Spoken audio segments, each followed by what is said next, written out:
Welcome to Egg Money Quilts. I'm Eleanor Burns. Southwest Kansas and Panhandle, Oklahoma were the most drastically affected areas during the Dust Bowl in the 1930s. Now, on black days, when the dust was heavy enough that the family had to light the lamps at noon, the chickens would go to roost and wouldn't lay eggs. Well, life was hard in rural Kansas. But this 1930s quilt maker brightened her life with the cheery, rocky road to Kansas. Ooh, I love the bright red fabric. It just makes this quilt vibrant against all the pastel strings. Well, the quilt maker didn't sign it, but we can tell a lot about her just by examining her quilt. She probably lived on a farm because some of the strings are from feed sacks. Now the quilting thread is so coarse that she may have pulled the thread from sacks and used it. This is what that thread looks like. You just had to unravel it. It's also interesting that she knotted her threads on the top instead of burying her knots. Well, and since she had so much red, she no doubt bought it. Maybe with her egg money. The red fabric is not great quality either because her wool batting is bearding through. You can even see a bit of wool just poking through this hole. You know, I'm guessing she raised her own sheep and maybe carded the wool. And the whole quilt is thick and heavy, probably to keep her children warm and cozy in the Kansas winter. And she added just 2 borders in a red and blue print. Well, Marcia Lasher made this 1-block wall hanging. She used bits and pieces of fabric in the same colors as the gritty dust that swirled across the Kansas countryside. Well, the Dust Bowl dashed the hopes of the Great Plains farmers. But I have great hope that you will love the rocky road to Kansas. Join me.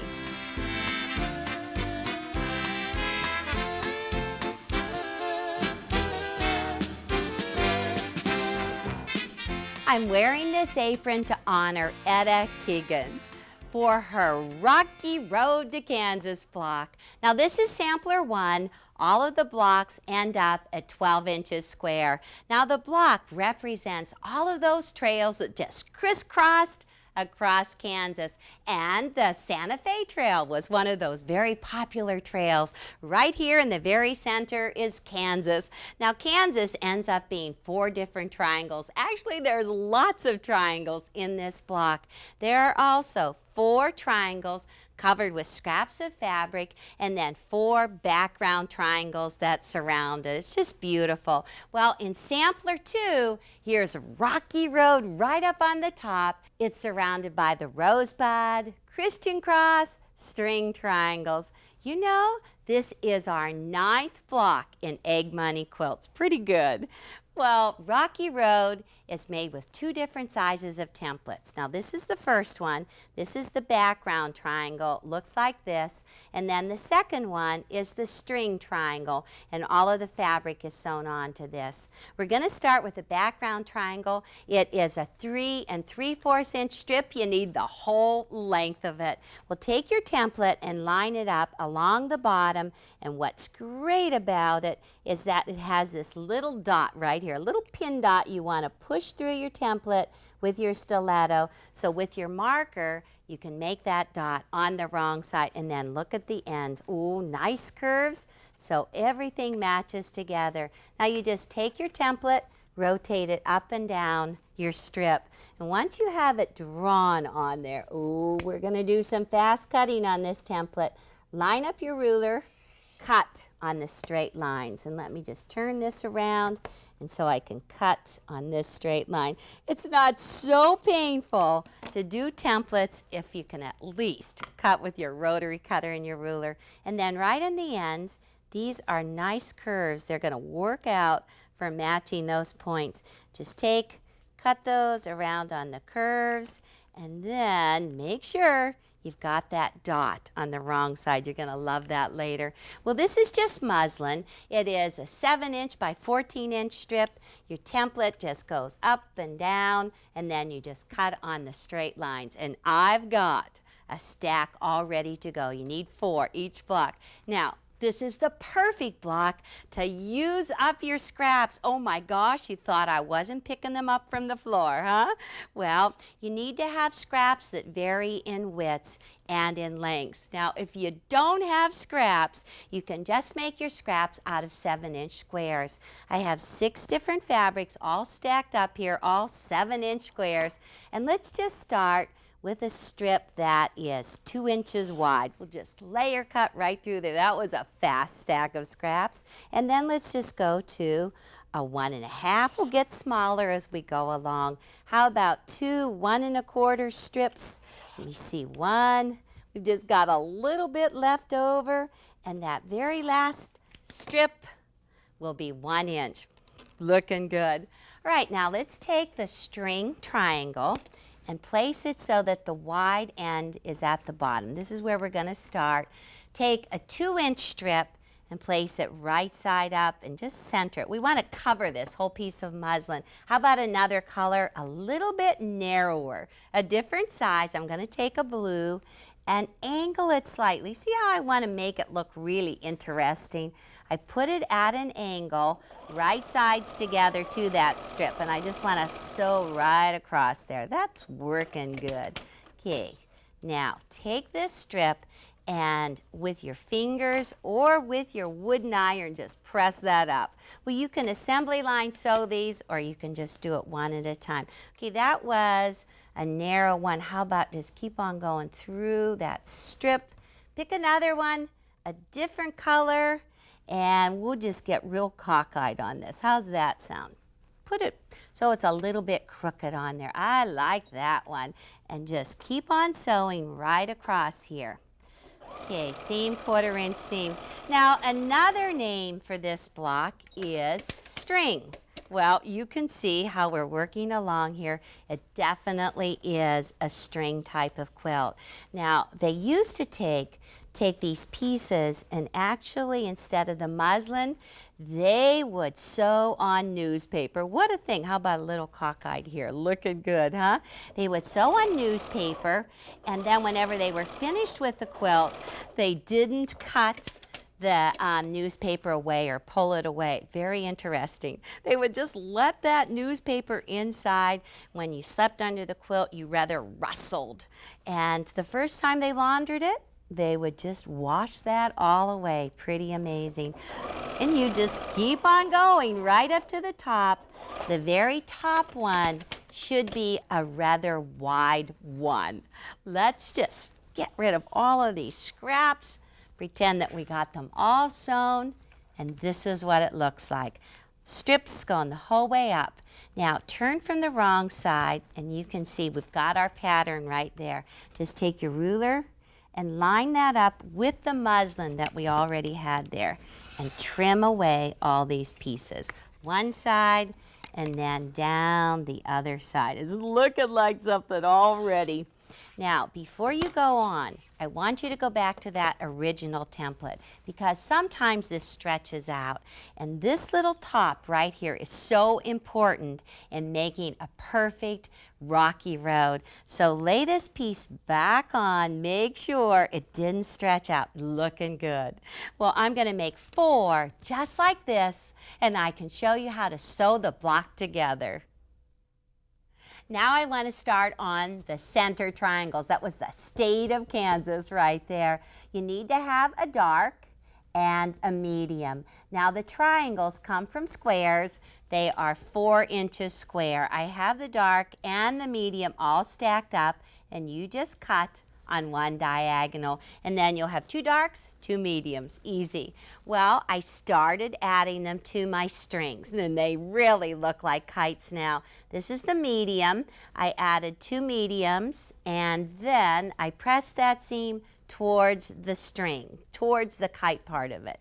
So those are ready, and then I need to have 2 darks. Well, I have 1 more triangle to sew on, and I'm just going to place that triangle right sides together to all the string, center it right on there. Ooh, I've got tips hanging out on both sides. That's pretty good. You've got to have tips. Actually, these pieces are oversized so that we can just square them up. Okay, hold those threads.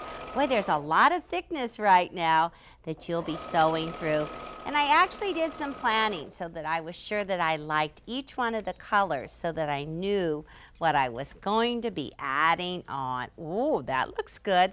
This is the dark, so I'm just going to press the seam so that it's behind the dark. You actually do them in opposite directions so they lock together. Well, now that that's pressed towards the dark, take your 6.5-inch triangle square up ruler, best ruler for this job, because we want to square this triangle up to 3.5 inches. Now find the line on the ruler that says 3.5, just shove it right up on that seam line. This is right side up. Oh, I've got some extra to trim off on this side, but hardly anything on this side. Let me just trim off that triangle and some threads, and that's about it. Well, we are gonna rock right into this. Now I'm gonna take, I already laid out my 4 background triangles. I'm gonna put the darks opposite each other and the mediums opposite each other. It's looking like a block already. So now we want to sew down and across. So just take these pieces and flip them right sides together. And now these seams are locking. Here's the dark, seam pressed towards the dark. Here's the medium pressed towards the medium. And we're just gonna roll those into each other and wiggle them together so they're all lined up. Ooh, this is looking good. Let me just sew straight down here. Boy, this is one that you might want to just hang high and keep moving, huh? You'll see how it all lines up. Okay, and then match up the tip right here. This is good. And then assembly line sew. When you look at the back side, you make sure that you have opposite colors on the top. Okay, this is a locking seam right here. Seam is going towards the medium. Seam is going up towards the dark. Oh, perfect. Next step. Open those up, but don't clip that apart in the middle. Looks just like this. Actually, looks like it could walk out of here, huh? And then when you flip it right sides together, now you line up the seam on the top so that it goes up and the underneath seam goes down. I've showed you this little trick before. It works pretty good. Again, right up here, those seams were pressed in opposite directions. They should lock together. Let me get this lined up. You know, it's interesting how names come about. A pattern such as this could have just come about because a woman was riding across the state of Kansas, going through some rocks, working on a block that looked just like this. And that's how it got the name Rocky Road to Kansas. So let's just check this out. Match pretty good right in the middle. Ooh, it does look good. Now I want to show you this really neat trick to make it lay flat on the back. Well, right here is where I pushed that seam up and where I pushed the underneath seam down. They locked right in the center. And so there's a connecting stitch right there. I just want to take my scissors and cut that thread. Ooh, if I could just get it. Ah, cut it. Now, take the top vertical seam and push it to the right. Take the bottom vertical seam and push it to the left. And whenever you do that, then this little center pops open into a little 4 patch. Oh my gosh, I have just another little bit of thread. Ah, there we go. Just mush that right in the center. You get this little 4 patch in the middle, and these seams all go clockwise around the center. It is perfect. Think it would be even better if I just gave it a quick press so that just start at one seam. Oh, how about some steam? Looking good. Oh my gosh, press the devil out of it. Now we want to add those background squares, and they're all laid out. Let's just drop it in here and you can just about see how it's going. Take this background triangle and flip it right sides together. Now remember how we made those curved ends? Let's just put a pin right through there. That's a good match. We've got that little dot right here. We're going to just take that, put the pin right through the dot, and then lift it open and put the pin right through at that seam, about 1/4 of an inch in. I'm just going to do half of it because that's really all that we need to match up. Now just start right up at the top and just stitch along there. Ooh, you are going to love this. Well, it would help if I took the pin out so that we didn't get stuck on the pin. Get going and just stretch. If you need to, stretch between the two just to hold it along there. Use needle down because right whenever you get to that pin, let me just lift that up so I can just get over, go right to the pin, right to the dot, and use needle down right on it. Okay, raise that triangle and turn to the second side. You don't even need to take it out, but just turn to the second side, and then you just start sewing right down the second side and line up that little curved end. Perfect. And just zip it right along there. And that is how all 4 go in. Let's take a look and see. So that's what it looks like from the right side. You're just going to lay that flat. Perfect. You just keep on adding all 4 triangles, and you end up with that 1/4 inch seam allowance right out on the outside edge. And then from the wrong side, you press all the seams flat from the center out. Perfect. The family of Etta Keegan sent me a whole box of Rocky Road to Kansas patches. Now, along with the patches was a letter and several photographs, and here they are. Now, it said, Grandma Keegan's wore 2 aprons. The outer apron, a coverall, was flowered, and it was often made of feed sacks.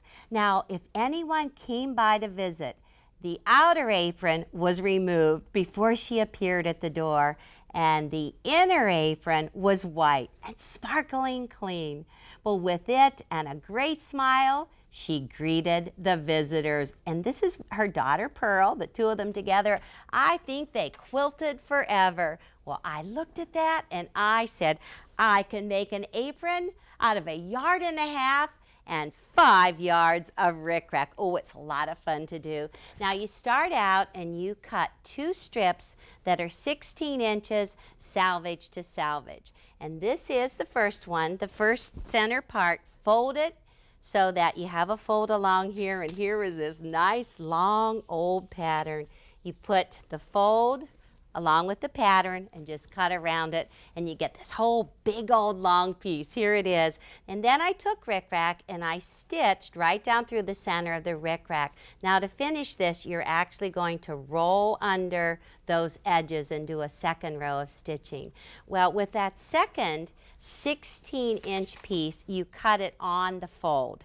And then let me just see if I can show you. Just cut it on the fold and put the side pieces right on there like that.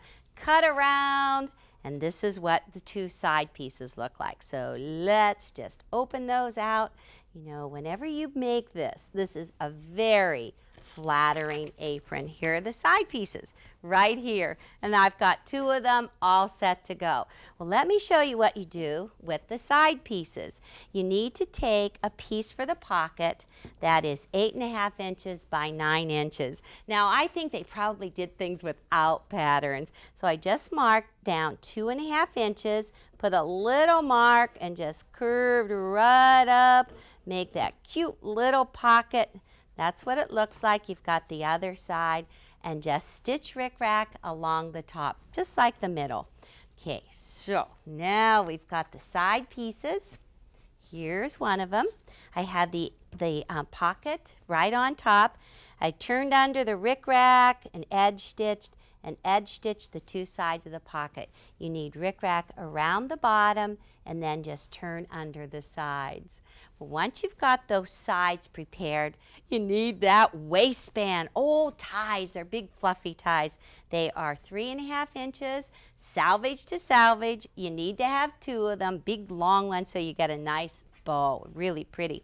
Okay, then take that whole long piece and turn under the 2 long sides and 1 short side, and then just edge stitch right along there and press, edge stitch, and it's ready.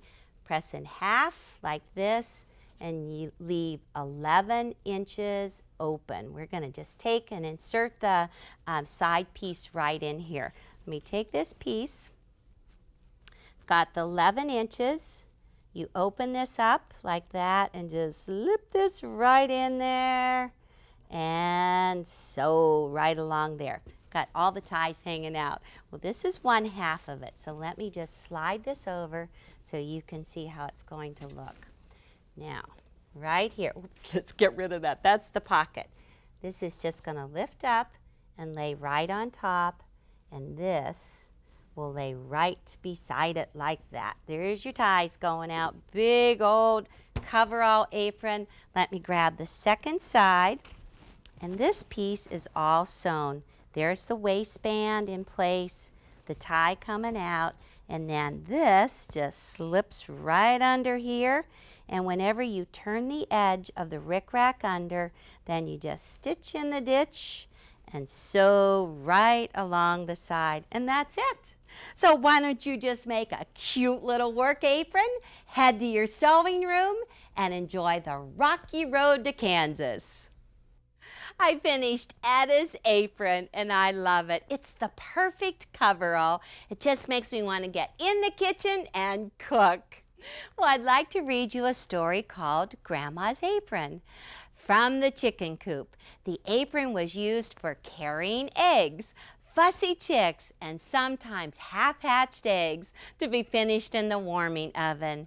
From the garden, it carried all sorts of vegetables. After the peas had been shelled, it carried out the hulls. And in the fall, it was used to bring in apples that had fallen from the trees. When unexpected company drove up the road, it was surprising how much furniture that old apron could dust in a matter of seconds. When dinner was ready, Grandma walked out on the porch and waved her apron, and the men knew it was time to come in from the fields for dinner. Well, it'll be a long time before anyone invents something that will replace that old-time apron that served so many purposes. Oh, that's just a fun little story. Jeannie Crone sent pictures of Etta and her daughter Pearl. Here they are right here in front of their house.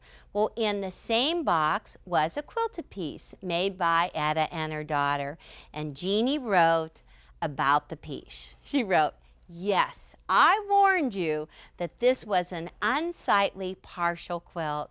For many years, my friend kept it. No one wanted to finish it, and she didn't want to throw it away." Well, you know how that is. Now, this is the unfinished piece. Well, no wonder. It's very confusing looking. And it's amazing Pearl and Etta got it together this far. No wonder they didn't want to finish it.